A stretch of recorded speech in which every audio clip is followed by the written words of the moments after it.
Good morning. You're looking at a live view of Starship as we await its fourth flight test from Starbase, Texas, also known as the Gateway to Mars. Thanks for tuning in. We're excited to be joining you once again from SpaceX headquarters in Hawthorne, California. As you can tell, the crowd is getting excited behind us. We're here in front of Mission Control Center. Now, we are targeting liftoff at 7:50 a.m. Central Time in just over 30 minutes from now. It's been roughly 2.5 months since our last Starship flight test, and the turnaround time between these tests just keeps getting shorter and shorter. Today, we hope to surpass what we achieved in Flight Test 3 in March. Our primary goal is to get through the extreme heat of Starship reentry, which is no easy feat. As with all of our flight tests, our goal is to collect as much data as possible. Every flight gets us another step closer to a fully operational Starship. Starship is the most powerful vehicle ever developed and the first design of a rocket that is capable of making life multiplanetary.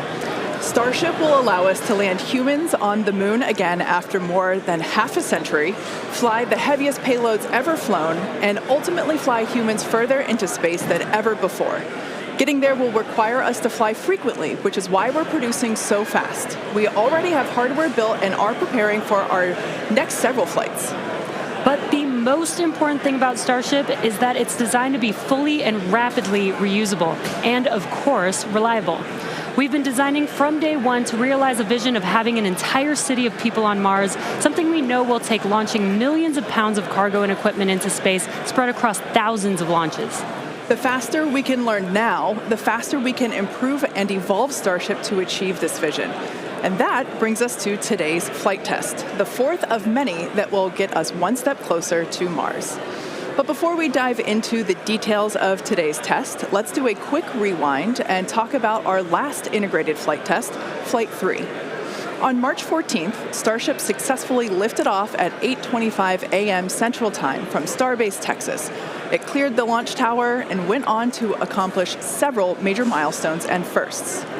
All 33 Raptor engines on the Super Heavy booster started up successfully and completed a full duration 2-minute and 41-second ascent burn.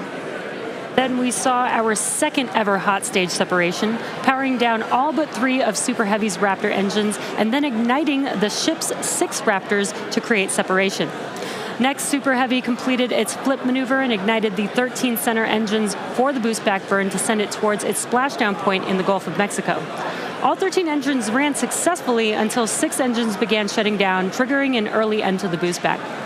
After descent, we attempted the first ever Super Heavy landing burn, which uses the same 13 center engines that we used on boostback. Since 6 of those experienced the early shutdown in the boostback burn, we attempted the landing burn with the remaining 7 Raptors, and 2 of those 7 reached main stage ignition. In the end, contact was lost with the booster at approximately 462 meters in altitude over the Gulf of Mexico, just under 7 minutes into the mission. Post-flight data reviews showed that the early boost back burn shutoff was most likely caused by filter blockage where oxygen is supplied to the engines. We saw a similar issue on Flight 2 and had added hardware to mitigate it, which worked to get us to our first ever landing burn attempt. Now for today's flight, we upgraded those filters further and made some additional hardware and software changes to increase our chances of igniting all 13 engines for the landing burn.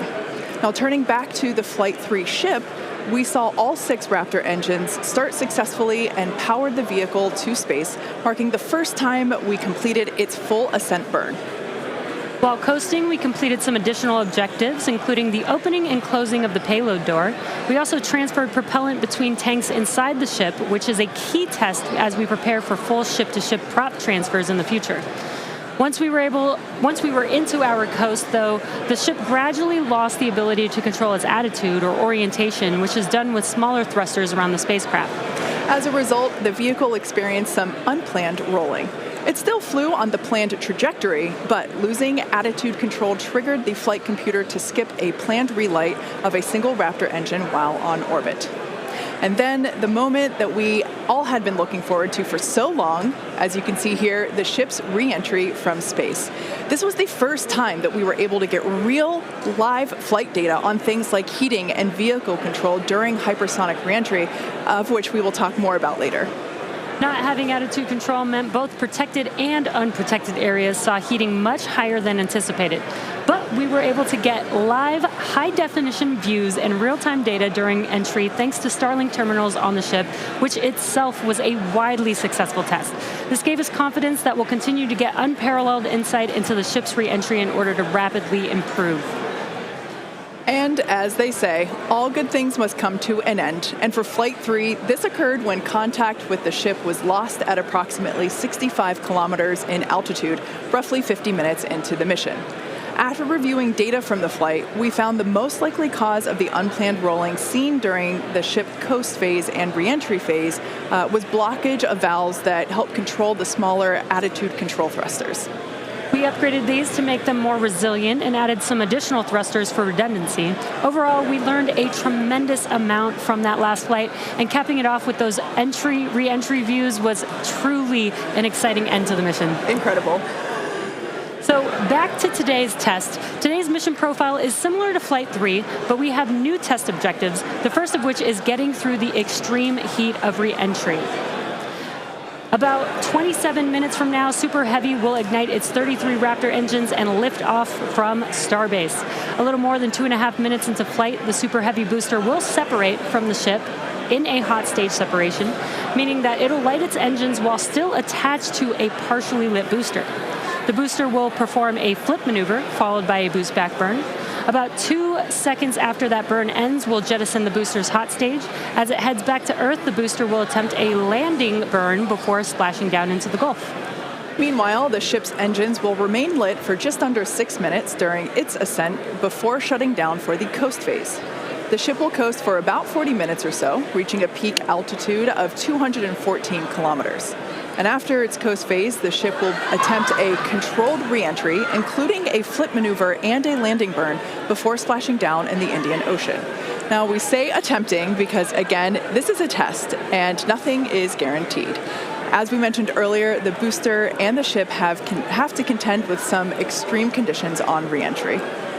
For this flight test, we do not plan to recover any hardware from the booster or the ship.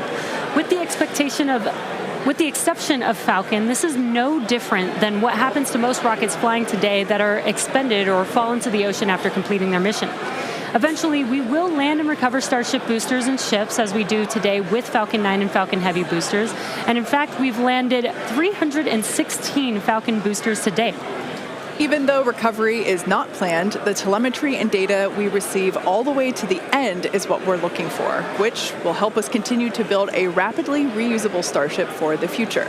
In other words, the payload for this mission is data. It's also worth mentioning that the hot stage jettison is an off-nominal procedure that we're using as a temporary way to reduce the weight of the vehicle for its water landing today.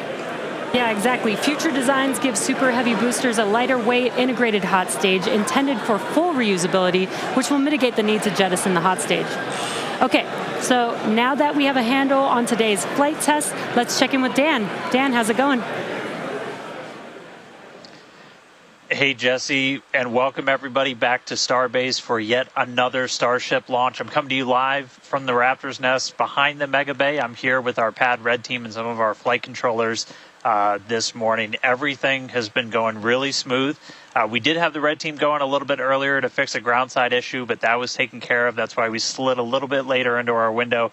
But as of right now, we are on track for liftoff at 7:50 a.m. Central Time. That's 12:50 UTC. As you can see, we are actively loading propellant onto Starship and Super Heavy. Those frost lines are ticking up as we load liquid methane, that's our fuel, liquid oxygen, that's our oxidizer, onto both vehicles. They're cryogenic, so they're subcooled to several hundred degrees below zero. Since Flight 3, we've made a few more upgrades, helping to bring Prop Farm 2.0 online. That's just going to help us to continue to shorten the amount of prop load time that we're going to need. We're also going to be using it for Launch Tower number 2, which is going to be coming to Starbase real soon. The faster we go, the less prop we're going to lose to boil off, and the better we can ensure things like temperatures are in the right range for Raptor startup. Now, those first two flights took about 90 minutes to load prop on board. That third, we knocked it all the way down to just 51 minutes.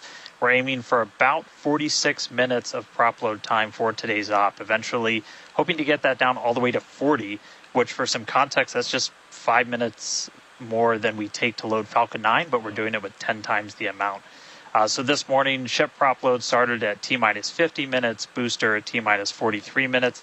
We're going to pause the ship main tank prop load in just a couple of minutes to do the header tanks, which are going to do that attempted ship landing burn.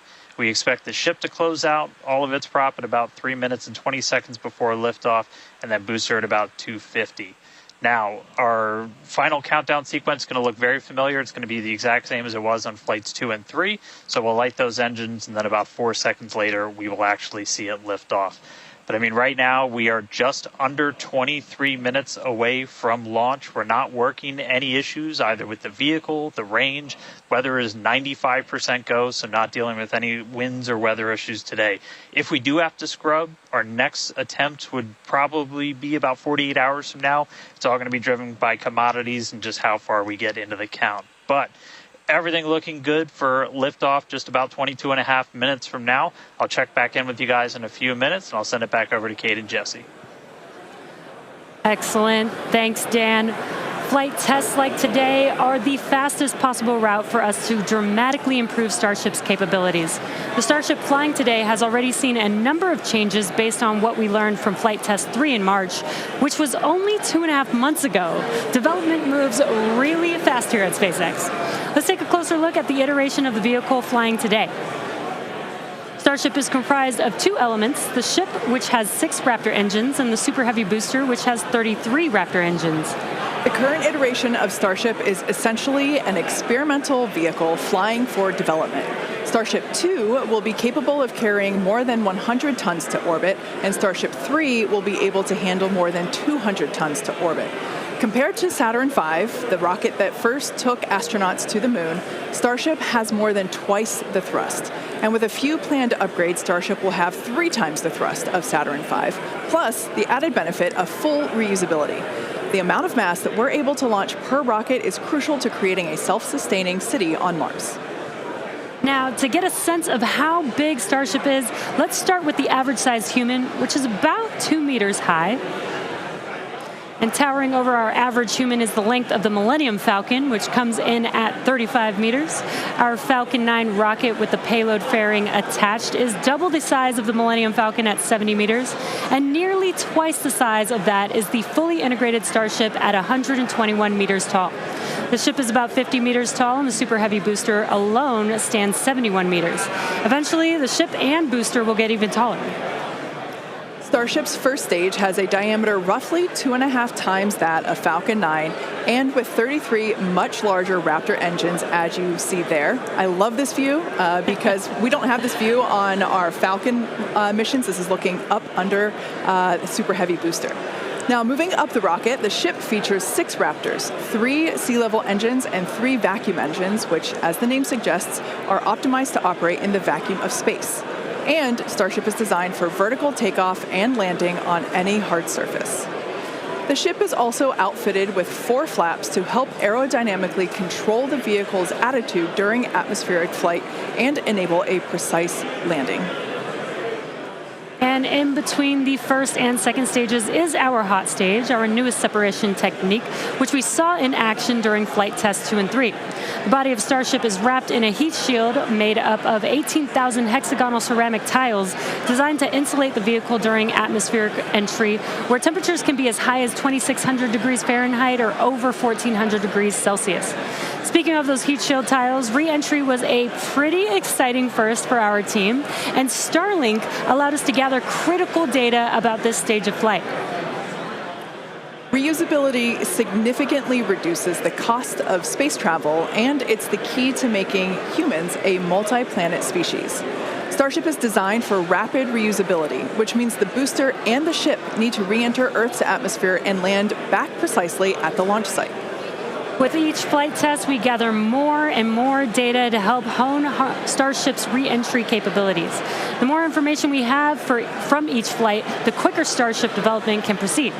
One way to gather more information is to improve communication throughout the flight, including re-entry, where historically there has been a communications blackout. To do this, we equipped Starship with Starlink terminals to expand its communication capabilities.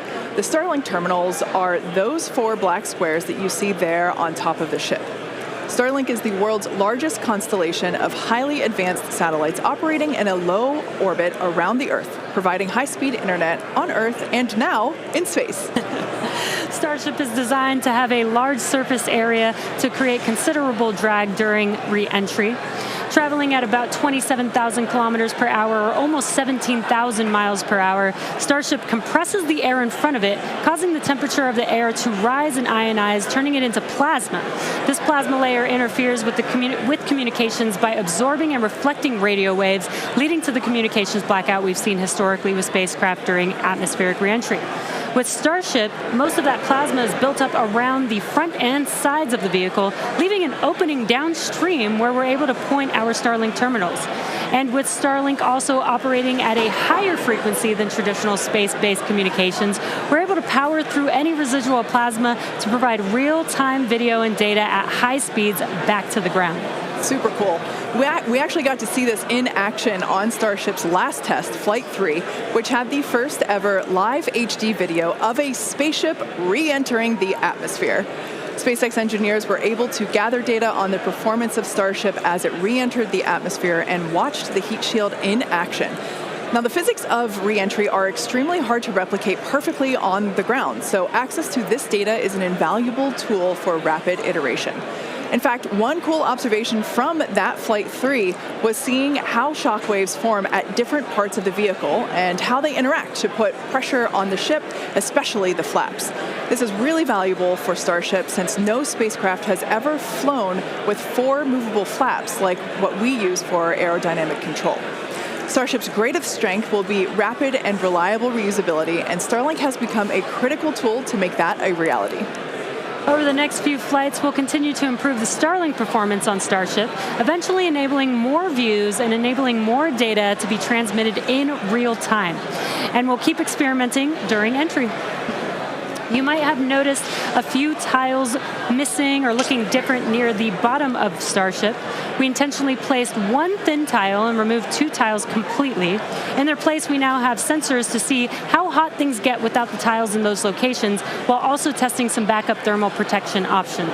Ideally, we expect Starship's reentry to improve on each flight, thanks in part to this wealth of new data. But if getting to space is hard, returning from space is even harder. That's right. No one has ever succeeded in creating a fully and rapidly reusable heat shield. So we could see some spectacular failures before we get this right. But with communications improving on each flight, we will continue to gather more and more data to inform our development. We're now about 15 and a half minutes until our next liftoff attempt. In the meantime, let's take a look at some of the technology we have in development as we prepare to head to the moon in future missions. Starship will be taking astronauts to the moon as part of NASA's Artemis program. Next year, we plan to demonstrate ship-to-ship propellant transfer, which will be important for our upcoming moon missions. Today, we're actively testing a lot of hardware that will make exploring the moon possible. One recent series of tests brought together the key pieces we'll see when landing back on the moon: Starship, spacesuits, and astronauts. Together with Axiom and NASA, our teams put 2 astronauts in pressurized Axiom spacesuits and practiced the first steps of going to the lunar surface. The team used test builds of a Starship airlock, as you see there, and elevator to gather data on how well future Artemis astronauts will be able to move around once fully suited. Tests like this are incredibly helpful for engineers designing these systems, as they have the opportunity to get feedback directly from experienced astronauts Peggy Whitson, who is on the right of this photo, and Doug Wheelock, who's on the left. You can see them in action during this elevator test. SpaceX will perform one uncrewed demonstration flight before NASA's Artemis 3 mission, which will be the first human surface expedition since 1972. After those first expeditions, we'll be ready to fly more people along with everything it takes to build a moon base. In many ways, Artemis feels like an extension of the human spaceflight work SpaceX and NASA have been partnering on for some time now. In fact, we just celebrated the anniversary of the Demo 2 mission. That's right. Just 4 years ago, on May 30th, 2020, SpaceX launched the first crewed test flight of our Crew Dragon spacecraft. Dragon carried NASA astronauts Douglas Hurley and Robert Behnken to the International Space Station in the first crewed orbital spaceflight launched from the United States since the final Space Shuttle mission in 2011, and the first ever operated by a commercial provider. You can see Bob and Doug there on your screen. That was certainly a memorable day for all of us here at SpaceX, one that we fondly think back on. And it's exciting to think about Starship being the next to take its first astronauts to the moon. In tandem with Starship development, all of our operational human spaceflight missions are helping us prepare for those future trips to the moon. Our upcoming private astronaut mission, Polaris Dawn, you can see the crew there on your screen. They will play a big role in testing procedures that will be relevant to our moon and eventually Mars missions. We're looking forward to the third Polaris Dawn mission, which will be the first crewed Starship flight. The Polaris Dawn crew will attempt to reach the highest apogee ever flown by a spacecraft, and they'll also be performing a spacewalk, or extravehicular activity, wearing SpaceX's newly designed spacesuits. They'll also be testing space-based communications, which will be critical to future deep space missions. The Polaris Dawn mission is currently targeted to launch no earlier than July of this year, so stay tuned, because that is going to be a very exciting mission to watch. In the meantime, at T-minus 12 minutes, let's check back in with Dan on today's countdown. Hey, thanks, Jesse. Everything continues to go real smoothly. It's been a real quiet day so far. The board looks really clean, not tracking any impediments to a launch just under 12 minutes from now. Prop loads continuing. Looking at the numbers real quick, we're about 85% full on the ship. We did pause to start filling those header tanks on ship. Again, those are the 2 smaller tanks in the very top of the nose cone that we're going to use for that attempted landing burn with ship. And with the booster, we're just at about 76% or so on our methane and LOX, so getting pretty full there. Those are going to continue down to about 3 minutes and 20 seconds before liftoff. That's when we'll close out all the prop on the ship. And then T-minus 2 minutes and 50 seconds on the booster. A lot of work also going on in the background. Our range safety teams working to make sure the area, not just around the pad, but in the sea space out in the Gulf, and also in the anticipated entry point in the Indian Ocean, are clear. We're not tracking any blockers, any boats, anything like that in the zone right now, but their work literally continues right up until those last couple of minutes. So they're working pretty hard to make sure everything stays clear. But right now the range is green. I already talked about it in the beginning. It looks a little bit cloudy, but weather not a concern today. Really light winds. We only had about a 5% chance of violation when we started this morning, and that's held. So everything continuing to look really good for launch so far. The pad itself is getting ready. Reminder that we're going to light those engines about 4 minutes before it actually takes off. So you'll see them start, the 33 engines on Super Heavy start to light prior to that T0. And then about 2 seconds after, we'll start to see first motion. But everything looking great. Just coming up on 10 minutes until launch. Getting excited down here. Ready to feel the rumble. I'll send it back to you guys over in Hawthorne. Thanks, Dan. Teams are also getting excited here at SpaceX headquarters in Hawthorne, California. There is a pretty large crowd now gathering outside of Mission Control, located just behind Jesse and I. Now, actually, you can see it there on your screen. There they are.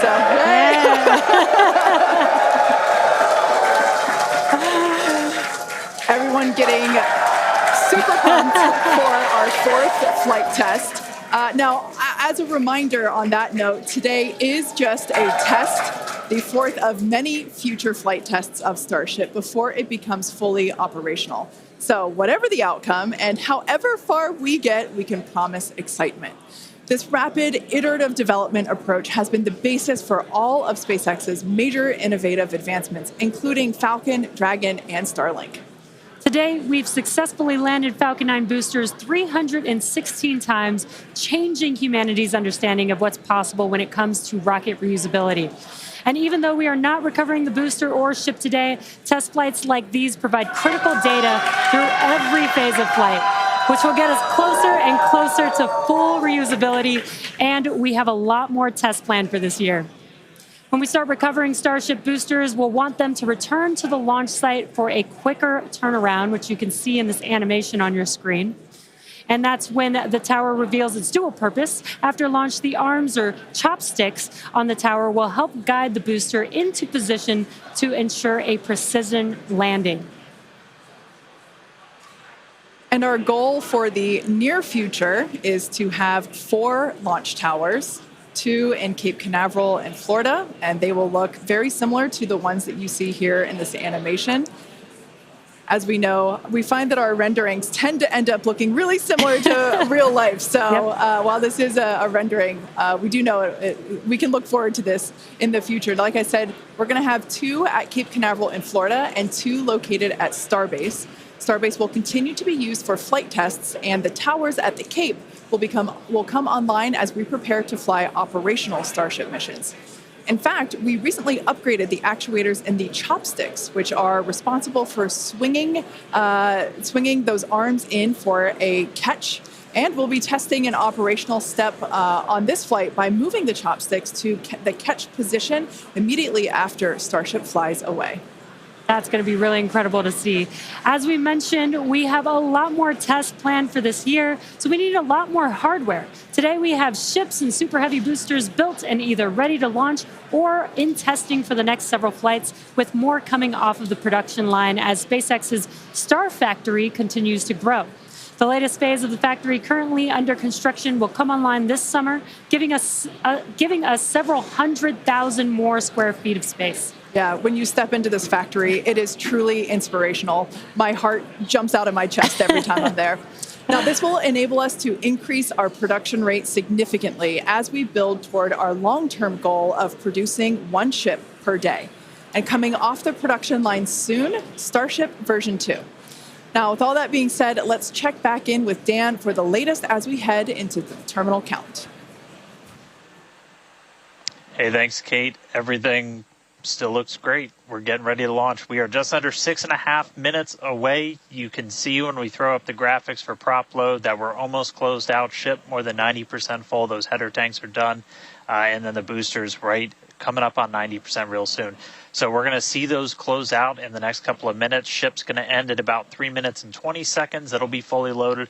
And then booster at about 2 minutes and 50 seconds. After all the props loaded on, we go through a lot of steps to safe ground systems. You're doing things called pushbacks, where you're just clearing all of those lines on the ground of propellant before we lift off. But once we're done, we're going to have 10 million pounds of liquid propellant on board Starship to help power the most powerful vehicle ever designed. If we do hold, we have a built-in hold gate at T-minus 40 seconds. We can hold there for about 30 minutes or so today. If we need to wait for final pressure checks or if we have anything on the range, anything like that. I did just get that the range is green, so we are coming up 5 minutes and 20 seconds away. We are not planning to hold at T-minus 40 unless we trip some kind of hold alarm, something like that. So we could blow right through that gate and go right to launch. Don't be shocked if we hold at T40 though, and if we do, we can hold for a couple of minutes and then keep going. Our window is open all the way until 9 a.m. today. Now, once we pass through T-minus 40 seconds, a number of events will occur in rapid succession. The ground spin and ignition systems will come up to flight pressure, and the ship will go to internal power. Now, after that, the quick disconnect arm lockout is removed in preparation for retraction shortly after T0. Gas lines connected to the booster and ship are vented down, and once we pass T-minus 40 seconds, we still have the ability to recycle the count under certain conditions back to T-minus 40 seconds and hold there to assess what happened and if we can proceed again to T0. However, once the water for the deflector system begins flowing at T-minus 10 seconds, any issue after that would be an automatic scrub for the day, as teams would need to refill the deflector's water tanks, as well as the lock storage tanks at the tank farm before making another attempt. So, as Dan mentioned earlier, we are not planning to hold at the optional T-minus 40 second mark. That moment basically is what would allow teams to wait for final checkouts or assess prop levels or avionics, vehicle pressurization, the range, the weather. Weather is 95% go, as you can see from these incredible drone views that we have and pad cams. It is a beautiful day. Of course, we have some clouds billowing from the locks there. Yeah, and again, a reminder that the payload for this mission is data, and our primary goal is to get ship through the extreme heat of reentry today. We're very excited to see that. We did get very close on Flight 3, so I'm excited to see how these iterations that we've made to the vehicle will help improve our chances of success today. Yeah, absolutely. Now, just as a reminder for the booster, now we are not attempting to recover any hardware today, either on ship or booster. For the booster, we will be attempting to perform a landing burn to have a soft splashdown in the Gulf of Mexico. We made some improvements from our Flight 3 learnings, so hopefully that will work and we'll see a successful soft splashdown. For the ship, we're hoping to demonstrate controlled re-entry, including a flip maneuver and landing burn, and that will be followed by splashdown in the Indian Ocean. That is the same target as we had on Flight 3, so everything should look pretty similar in that regard. And we just heard the call out there that all prop load is closed out, so at this point, there is like 10 million pounds of propellant on board Starship, which is incredible. This is getting very exciting. We are just about 2 minutes away from T0.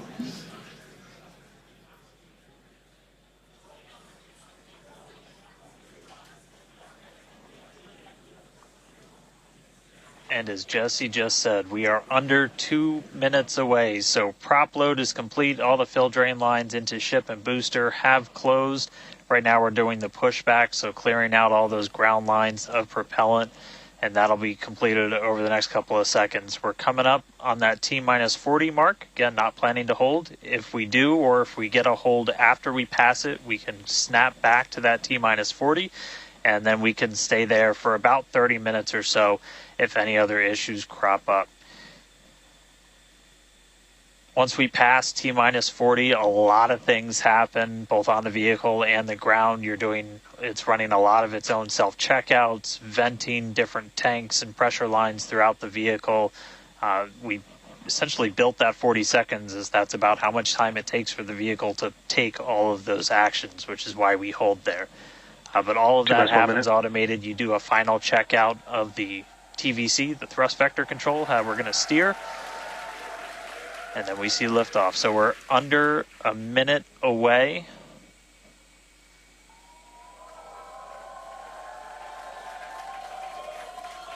"45 seconds and counting." Good event, game met. All right, now as we close in, we are past the 40-second mark. So let's listen in. Flight Director Ty Huntington's going to take us through one more time for a Starship liftoff.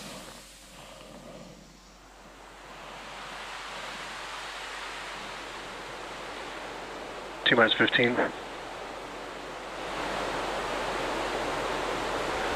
10, 9, 8, 7, 6, 5, 4, 3, 2.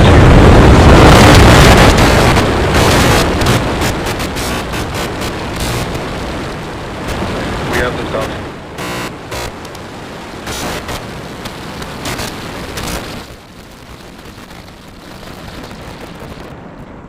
Vehicle is pitching downrange.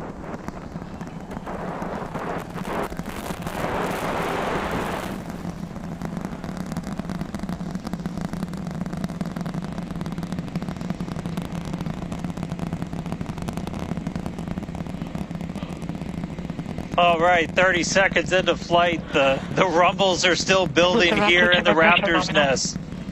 We're seeing 32 out of 33 engines lit on the Super Heavy right now. Coming up shortly is going to be max Q, that maximum aerodynamic pressure as we go uphill on the vehicle.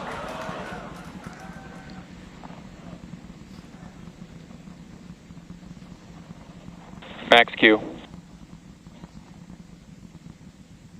All right, we just passed through max Q, so we're going to continue on up. We still have about a minute and 30 seconds until we get to stage separation. Starship now flying faster than the speed of sound.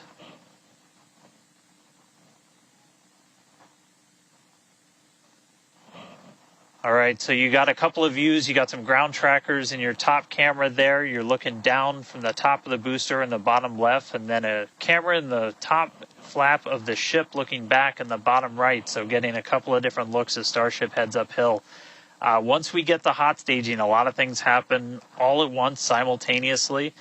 We're going to light the engines on the ship, starting with the RVACs first, and then the 3 center sea level engines before we're separated. All of that exhaust gets plumed out the side of the hot stage, and then the ship will separate itself. All but the 3 center engines on the booster are going to shut down, so the booster never stops its thrust while we go through this hot stage maneuver. After that, the booster is going to do its flip, start heading back, and then the ship will be on its own power on its way to space. So that should be coming up in just about 30 seconds from now. As of right now, still looking in like 32 out of 33 Raptors lit on the booster. And we'll start to see those stagger down. They're going to turn off in banks, so you'll see the lights on the bottom left screen of the engines that are active start to turn off in different groups, and you'll see those 3 center ones lit. Booster engine cut off. Ship ignition. Stage separation confirmed. Boost back burn, start up. Acquisition of Houston.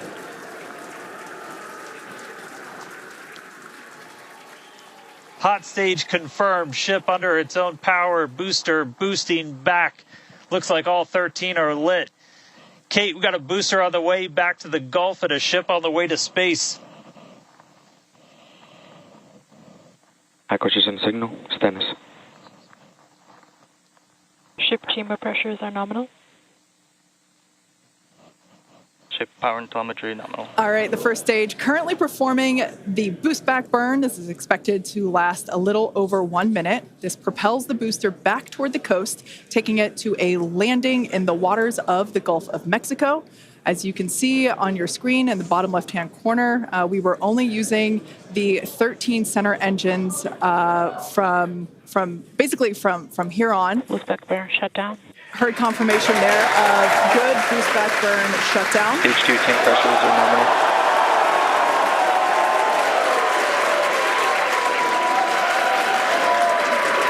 Lots of excitement. So right here,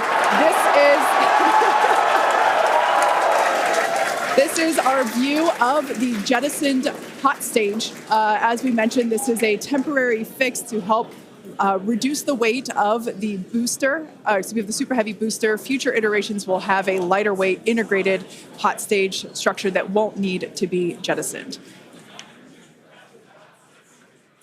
Now, after we jettison that hot stage, the booster will begin to attempt its water landing in the Gulf. In the meantime, the ship will coast for about 40 minutes or so up to an altitude of 214 kilometers. And after its coast phase, it will attempt a controlled reentry, including a flip maneuver and a landing burn, just before splashing down in the Indian Ocean.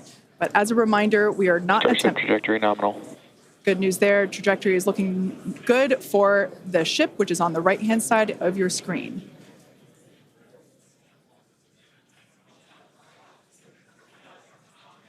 At this point in time, as you can see, we have no engines lit on the booster. It is coasting back toward the Gulf of Mexico for a water landing and ship under power of all 6 Raptor engines. There's 3 sea level and 3 vacuum Raptor engines that are lit, as we can see on your screen.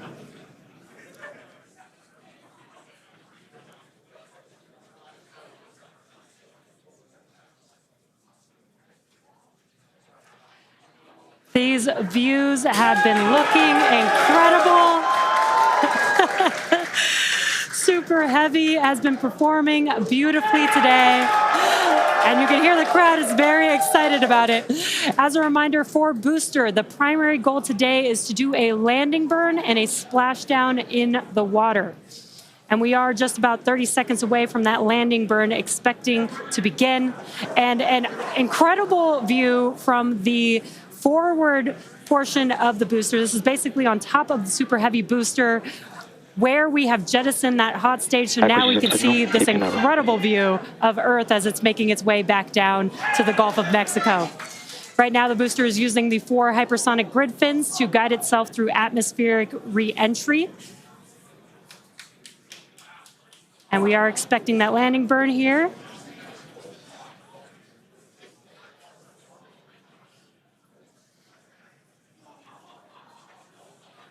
And we will be igniting 13 engines, and this is a great view. On your left-hand side is 3 views from the booster, and your right-hand side a view from the ship. And you can see those grid fins on your left-hand screen rotating and turning to guide the booster, and there's that landing burn.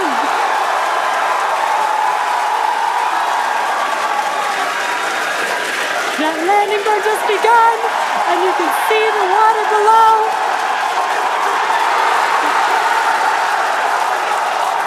And we have splashdown.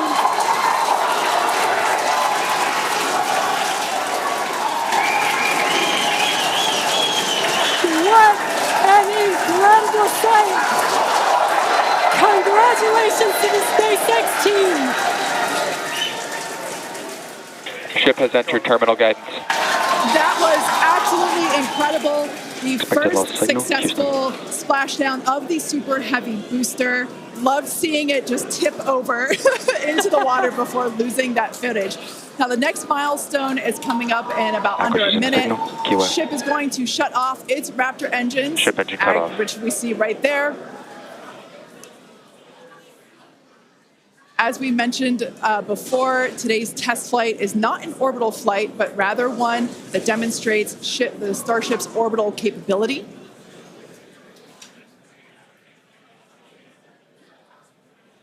So right now, we are under power with just the 3 center Raptor engines.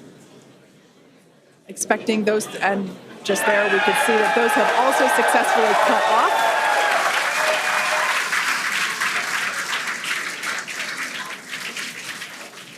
Ship FDS is saved. What an incredible... Nominal orbit insertion. Oh, there's great news there. The call out we were hoping to hear. Amazing views once again from Starship. We have our second Starship in space. These live views being brought to us by Starlink, which is on board the ship. Dan, what an incredible view we have once again. So exciting. We got another ship in space. I'm like still jumping up and down. Expected lost signal. This whole building was going absolutely insane when we saw the booster hit the water. I mean, Wow. Congrats to everybody that's just been putting in insane amounts of hours on everything to make this thing a reality. And I feel like every single time we do one of these, we're seeing something wildly new. We got to see the hot stage jettison and the booster in the water. But just to recap real quick over everything that's happened. So we lifted off at 7:50 a.m. only 9 minutes ago. How has it only been 9 minutes? 7:50 a.m. Central at 12:50 UTC. We saw 32 of the 33 Raptor engines on Super Heavy make the ascent. We had successful cutoff, successful hot staging. All 6 engines on the ship powered it all the way into a nominal orbital trajectory. And we've already been getting some live views from the ship on board. After that, the booster was able to do its boost back burn. Oh, this looks like we're actually getting some views from the ground still, potentially from Florida, of the ship as it's up there. That's a view from some of our tracking cameras on the ground in Florida. But the ship, we just heard successful orbital insertion, so it's right where it needs to be and is now going to continue on its way to coast until it comes to reentry. But I mean, the booster, successful boost back burn, jettison the hot stage, and then a landing burn. It looked like we saw 12 of the 13 engines light up, and then that first ever soft splashdown in the water. So a whole lot still to come. Ship now on its way to its primary objective of entry. That's going to be coming up in just under 40 minutes from now. So a lot still to come, but wow, what a 9 minutes to start this mission off. So can't wait to see what entry is going to show us, but that launch was incredible. Back over to you, Jesse and Kate. Wow. I am still trying to catch my breath here. That was some incredible views that we have never seen before. It has been nonstop since liftoff, and with the booster having completed its job for the day, we're going to take a short break for about the next 28 minutes, and we'll return while we're going to take a break while the ship is continuing to coast before re-entry. Exactly. As with Flight 3, Starlink may enable us to talk with the ship through re-entry with no communication blackout. We are still testing Starlink during this phase of flight, so of course nothing is certain. However, if we do have views, we will be sure to bring those to you live. Views such as the one, that we had. Well, of course, because I said it went away. So we will try to bring those to you live. Exactly. Views or no views, we'll see you back here at T plus 40 minutes for coverage of Starship's re-entry, flip maneuver, landing burn, and splashdown. Expected loss signal, Key West.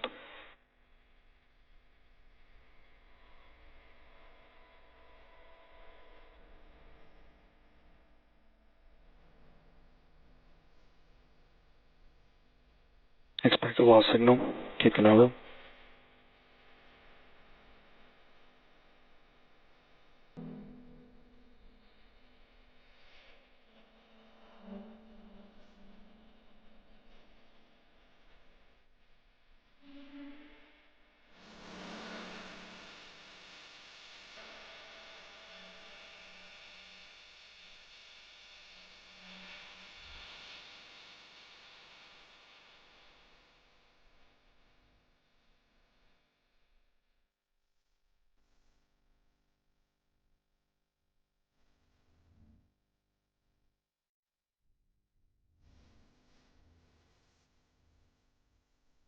Acquisition signal, Puerto Rico.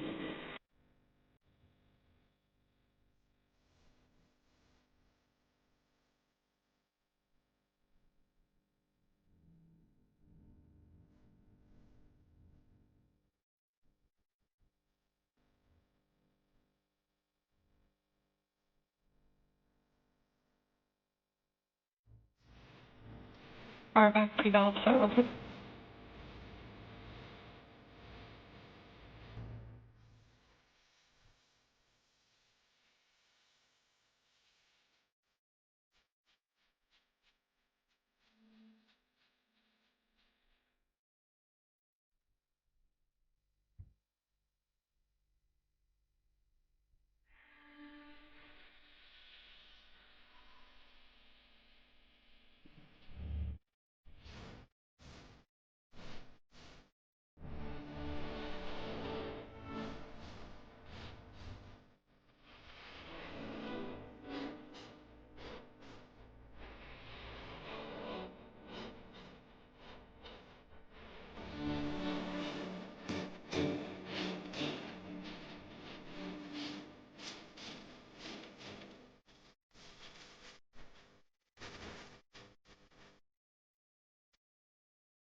Expect a loss signal, Puerto Rico.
Acquisition signal, heart of eastbound.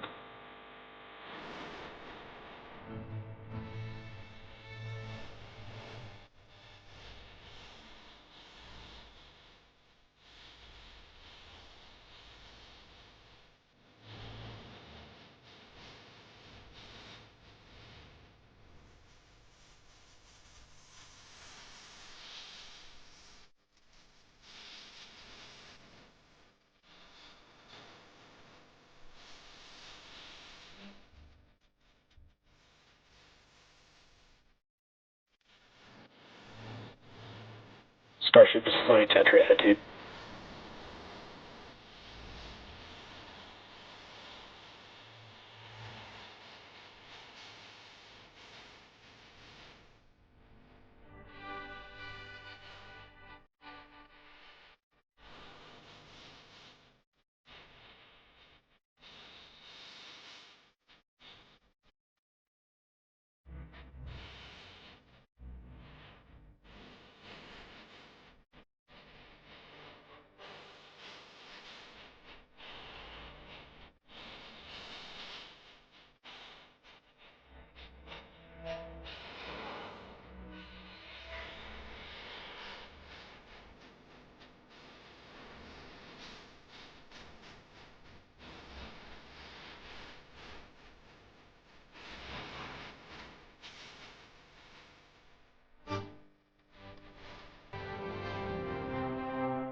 Welcome back to Starship's fourth flight test. It has been an exciting day so far. We had an on-time liftoff of 7:50 a.m. Central Time, followed by successful hot staging, stage separation, jettisoning of the hot stage structure, an epic super heavy booster landing, water landing in the Gulf of Mexico, the first successful return of the super heavy booster. So that was incredible to see. And right now, the ship is in space. As you can see here by this view, we're looking at one of the flaps of Starship, one of four. You can actually see a close-up side detail of some of those hexagonal heat shield tiles. Now, coming up around T plus 49 minutes, the ship will re-enter the Earth's atmosphere. As a reminder, the primary goal of today's flight test is for a ship to make it through the extreme heat of re-entry. This is typically a portion of flight where we don't have communications with the spacecraft because it's re-entering at or around orbital velocity, which is about 8 kilometers per second or roughly 5 miles per second. At those speeds, the spacecraft moving through the atmosphere results in friction and creates a plasma field around the vehicle. That blanket of plasma distorts, as you can see, that plasma blanket, which you can kind of see here, distorts communication frequencies, so we're left with a brief blackout in communication.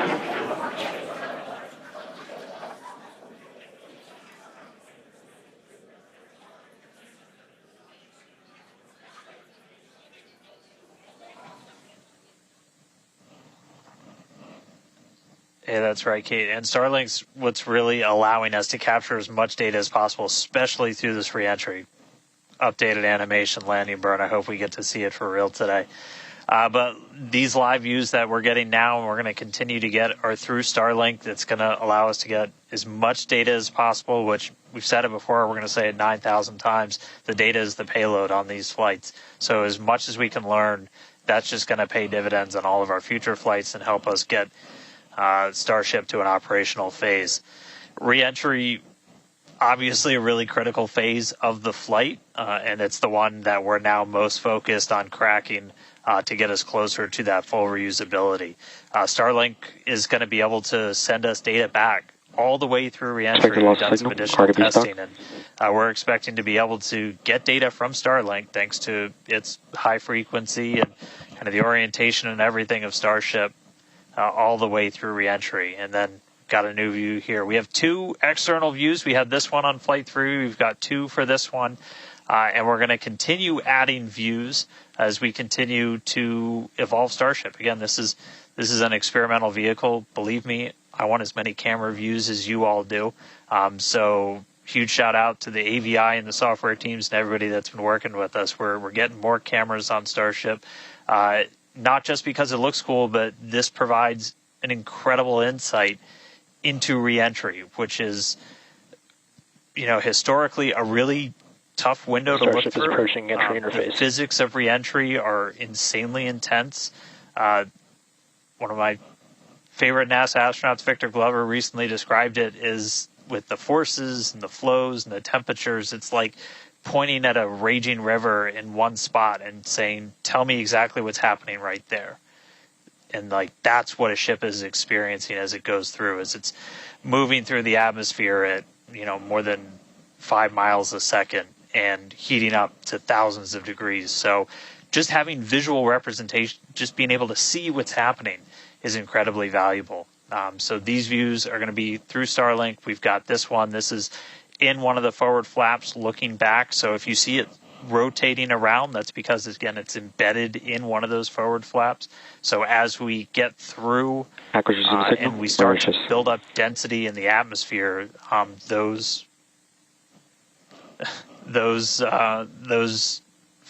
view is going to move around as the flap does. And then the other one we had a little bit earlier is looking at one of the other forward flaps on the other side. Eventually, we're going to keep adding more cameras to Starship, get a couple of different views from the outside of all the different areas, and then also eventually to be able to see payloads once they're deployed. So a lot more exciting stuff coming up in the future. But right now we're getting closer to re-entry. Again, we're going to be moving at hypersonic speeds of more than 5 times the speed of sound. We're going to see that plasma start to build. So, Kate, Jesse, excitement coming up. Yeah, as you can see with that view on your screen, again, high def brought to us by Starlink. We can see the plasma beginning to build as the ship is getting closer to the Earth's atmosphere. Now, let's talk a little bit about how Starship will survive reentry, hopefully, and control itself. Exactly. We've been talking about this entire flight test. There's 18,000 hexagonal ceramic tiles surrounding the bottom portion or the Earth-facing side of the ship. Starship is passing through 100 kilometers altitude. Good attitude for entry. Great call-outs there. Now, during atmospheric reentry, the vehicle is going to see temperatures as high as 2,600 degrees Fahrenheit or over 1,400 degrees Celsius. So those tiles are there to help protect the vehicle from this extreme heat. Yeah, and the flaps will help control it. Now, one noticeable difference I see immediately, those flaps are not moving as much as they were on Flight 3. So that is a great sign, right? We had unplanned loss of roll control on Flight 3, so we added some additional thrusters, and we can see that they're working well, and we have a much more stable view. So those flaps, there's 4 of them, 2 at the top and 2 at the bottom. They're made out of stainless steel. And they help steer the ship, which, as we can see, the plasma continuing to build. Now, if the ship survives reentry, it will have to perform a flip maneuver as well as a landing burn. We saw this demonstrated in a couple of high-altitude flight tests back in like 2020, 2021. Similarly, Temperatures increasing on the nose within expected ranges. Great news there. It sounds like the temperatures that we are getting during this point, which again, we usually don't get during spaceflight because of this plasma. We're getting this live. This is a great news. So similarly to, for example, the serial number 10 test that we saw a couple years ago, we're hoping to duplicate that again today. Hopefully we will see it live. And basically the 3 center engines of the ship will reignite and gimbal or point to help flip the ship until those engines are pointing down so that it can land vertically using Raptor's thrust. And as you can see, even from the beginning of the program, we've designed Starship to land on Mars where there are no runways or other humans to help out. We also want rapid reusability, so we're doing... The vehicle is passing through 85 kilometers altitude. The flaps have control of the vehicle. Great news. Flaps have control of the vehicle. That's exactly what we want to hear for this flight test. Yeah. Again, we are going to be doing a propulsive landing instead of a more traditional means like parachutes. And we are expecting re-entry to begin here in just about a minute. Re-entry, an awesome view that we have here. Starship remains on a good entry trajectory. This is the same view that we had when we first returned from the coast phase. Again, this is looking at the side of one of the flaps. It's incredible that literally at the bottom of this picture, we're basically looking through plasma, which is just absolutely mind-blowing. Wild, very wild. Now we are expecting entry to begin here in about 30 seconds or so. Entry to splashdown is expected to last about 6 minutes long. And that flip maneuver should occur around about 10 minutes before splashdown. And such incredible views that we're getting. Approaching peak heating region. Great call-outs there. Yeah, these views are absolutely astounding. Nose temperatures continue to rise within expected region. And in your bottom right-hand corner, you can also follow along with the altitude of ship as it's returning back to Earth. So once again, this view is basically looking down into the plasma blanket that is building up around the exterior of Starship. It is traveling, as you can see on your screen. You can look in the bottom right-hand corner and see how fast it's going, how high it is, as well as the general orientation. Again, we're seeing a lot more stability, a lot more control here on this flight, which is great. It shows that the iterations, the learning... Starship is now in expected peak heating region. All right, great news there, telling us that this is basically the hottest point that Starship should get during its reentry. Now, the heat shield is working with the atmosphere for some free braking, okay? The atmosphere is helping to slow the Starship down. Yeah, exactly. We're not using any engines or thrust to slow the vehicle down. Exactly what Kate mentioned. We're just using the atmosphere and those heat shield tiles protecting the vehicle as it's coming through that high heat temperature. Yeah. Now, this is another one of those moments that we have been waiting for. Right now, the ship is currently re-entering the Earth's atmosphere, and by all looks and all call-outs that we're hearing on the net, it is doing pretty well. Now, we do not plan to recover the spacecraft today, but rapid and reliable reusability is the ultimate goal.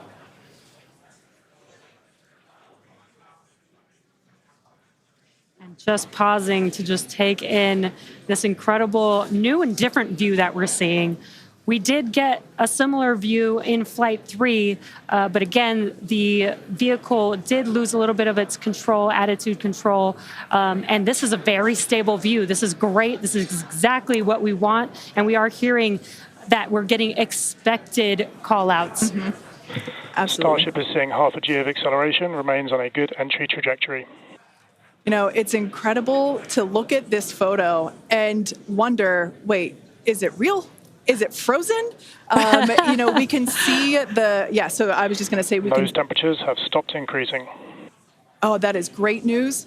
The temperature is no longer building. But I was saying, like, we have a little bit of indication there. We can see that streaking occurs and tells us that this is indeed a true view. So once again, we are looking basically through the plasma that is building up around the exterior of the ship.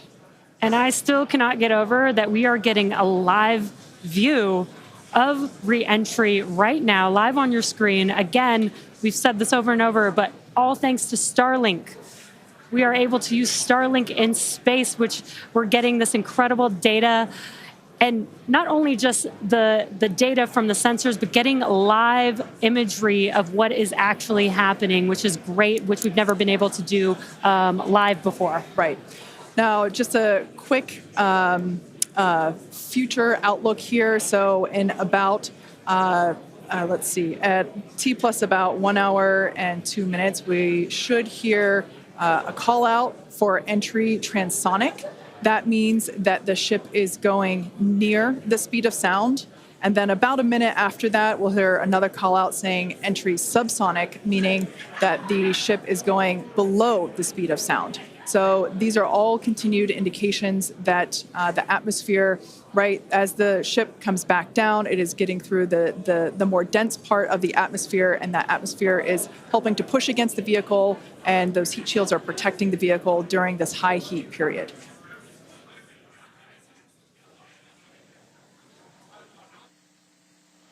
Yeah, Kate and Jesse, we're starting to see as the atmosphere gets denser, you're starting to see a few more particles make an appearance in the plasma there. You can see you're looking down at the aft end of the ship in the top left, and you're seeing essentially the flame build up as we go through reentry.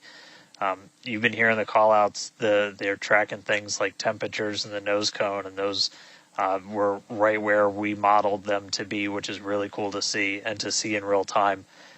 But we're coming up. We're at about 67 kilometers in altitude. Our last signal with the ship on Flight 3 was at 65, so we should be making it past that point shortly. Obviously, as you guys pointed out, we're in a much better control this time as we re-entered in the right attitude, and our flaps have been steering the way so far. Once we get through transonic, that's when you've got essentially Raptor landing bird. Different areas around the vehicle where the air is either moving faster or slower than the speed of sound. We'll eventually get to subsonic, which we have some experience with. We did in our suborbital campaign. Start of Raptor chill. And Starship will eventually get down to its terminal velocity as it's floating down to the water. That's just about 200 miles an hour or so.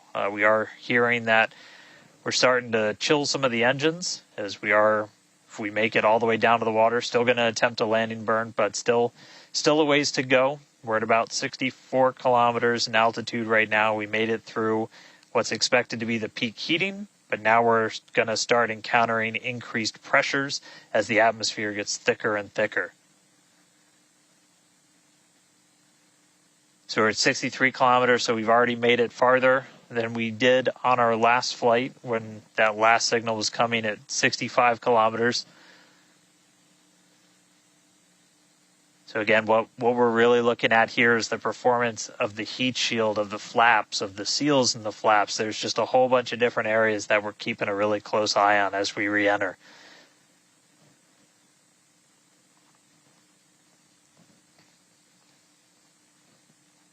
Starship remains on a good entry trajectory. And looking like we're still on a good trajectory. If you're seeing little camera moves, that's the flap moving as it continues to maintain the attitude of the vehicle as it re-enters. And I mean, not just camera views, but we've got sensors inside the ship. We've got those sensors down at the very aft end of the vehicle where we pointed out we had some intentionally missing tiles, where we've got some sensors looking at just how hot it's getting around there. We intentionally put those in essentially the least critical part of the heat shield, where if you had any kind of a breach, it wouldn't be great for reusability, but wouldn't be critical for actual making it through the re-entry into the landing.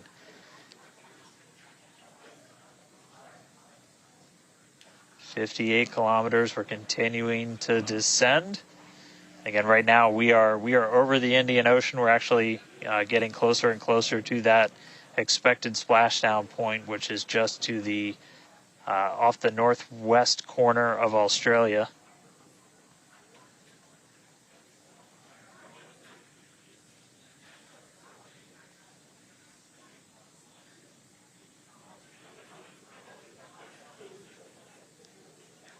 And if you keep an eye on our speed, the speed is dropping. We're hitting the thicker part of the atmosphere now. The speed's going to start dropping precipitously. We're going to start getting to transonic pretty soon, and then after that we'll get into subsonic, where we're moving less than the speed of sound. But wow, what a light show so far!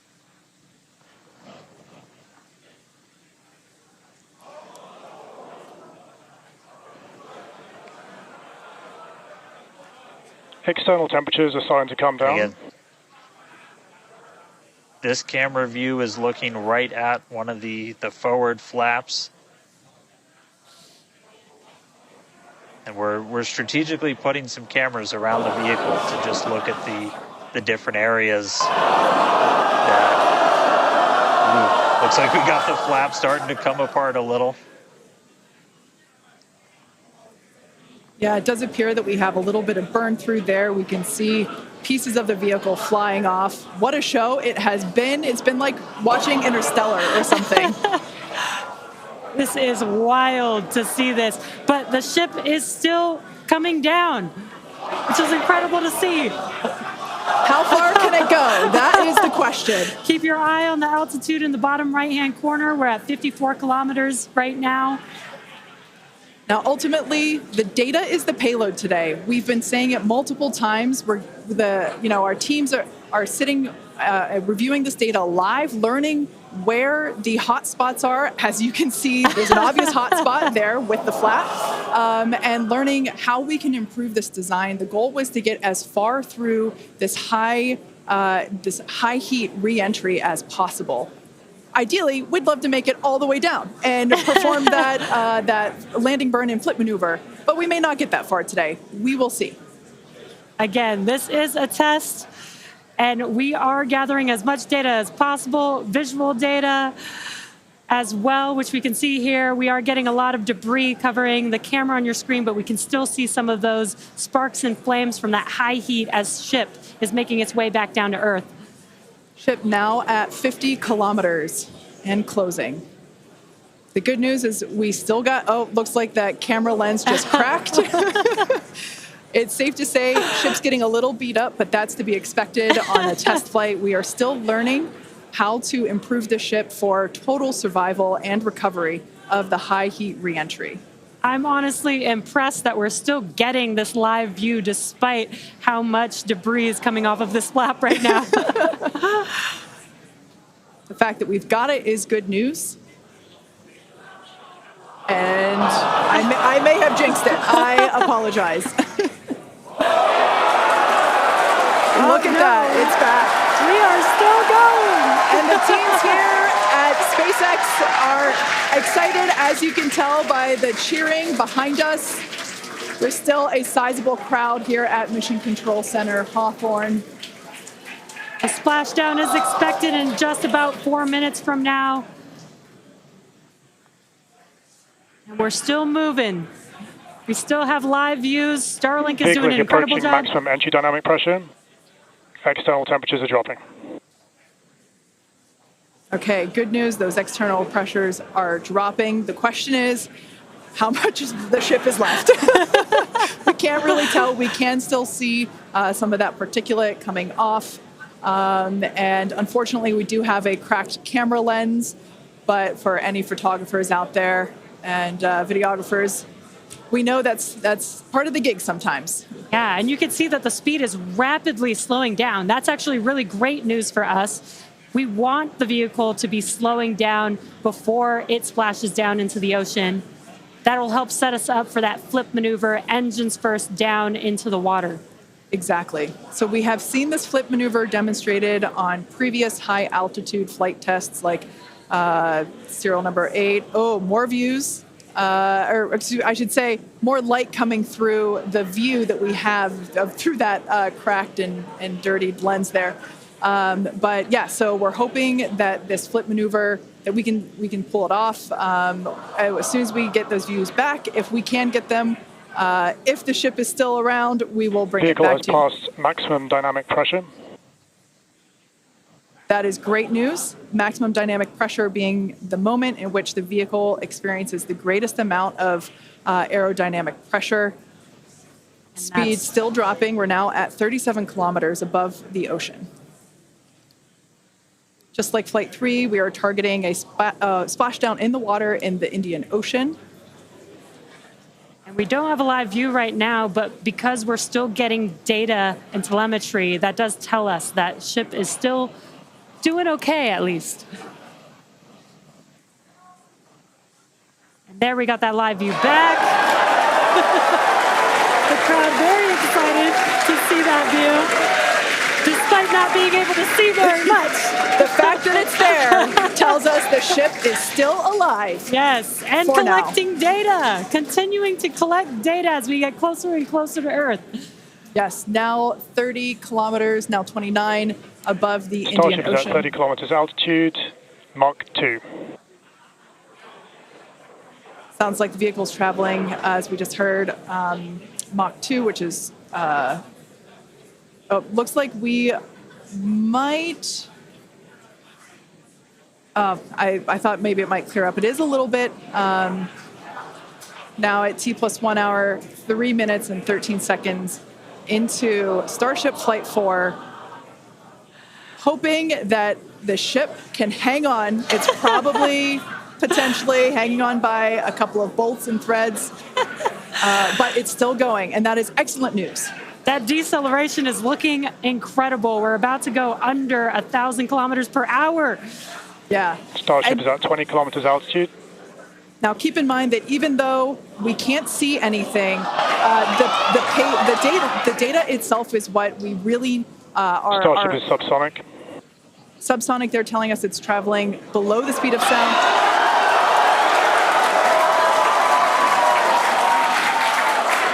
That movement means the flaps are actuating. I think we can see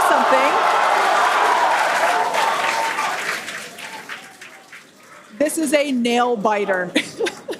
But we are, unfortunately, we can't see through the lens, but we're still getting the feed. Starship is now 11 kilometers over the ocean. All this data is incredibly important, even if, it breaks up right now. Okay, we can see that flap actuating through the glass. Starship is passing through 10 kilometers altitude. Okay, the next milestone will be initiation of the flip maneuver and landing burn. Keep an eye on the bottom right corner of your screen for those 3 center engines to relight. They will gimbal or angle so that the ship flips itself back up vertical and hopefully lands in a vertical position. And the crowd is very excited to get this view of that flap still Starship maneuvering. is passing through 5 kilometers altitude.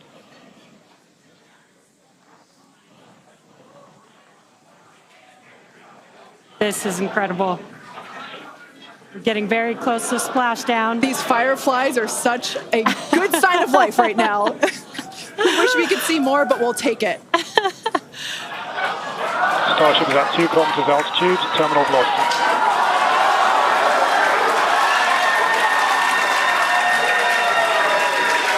Landing burn startup for Starship. All right, good news there.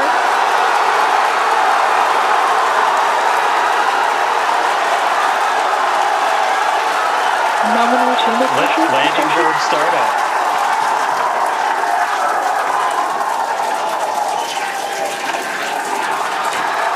Starship is in landing burn. Landing burn shutdown. The landing burn shutdown was commanded.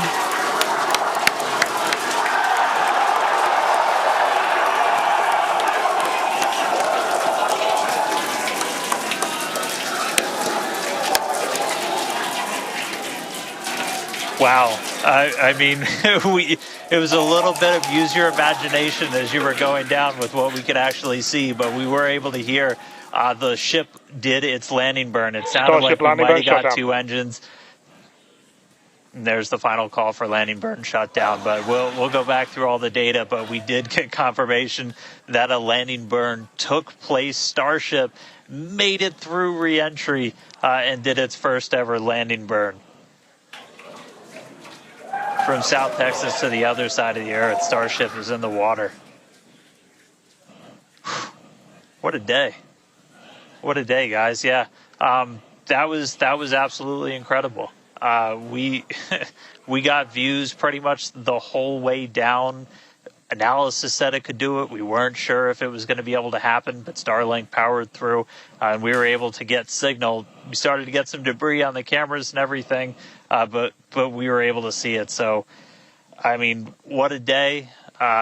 Just recapping, everything started off today. We lifted off from here in Starbase just about an hour ago. It feels like a lifetime.